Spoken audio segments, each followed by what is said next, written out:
ఇంకేం ప్రార్థన చేయాలి? ప్రతిరోజు నీ పిల్లల కొరకు నువ్వేం ప్రార్థన చేయాలి? ఖచ్చితంగా ప్రతిరోజు నీ పిల్లల కొరకు ప్రార్థన చేయాలి. ఏమని చేయాలో తెలుసా? మొదట వాళ్ళకు ఆరోగ్యము, వాళ్ళకు జ్ఞానము, వాళ్ళలో విధేయత ఉండాలి, వాళ్ళు లోబడాలి.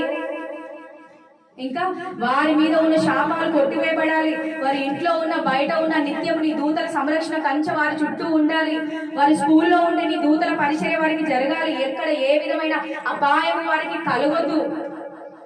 రోజు ఉదయము సాయంత్రము నీ పిల్లల మీద నువ్వు చేతులుంచి వాళ్ళ చేతులైనా నువ్వు పట్టుకొని వారి మీద ఉన్న ప్రతి శాపములను తల్లిగా తండ్రిగా అధికారంతో మేము కొట్టివేస్తున్నాం ప్రభు అని నీ బిడ్డల కొరకు నువ్వు ప్రార్థన చేయాలి.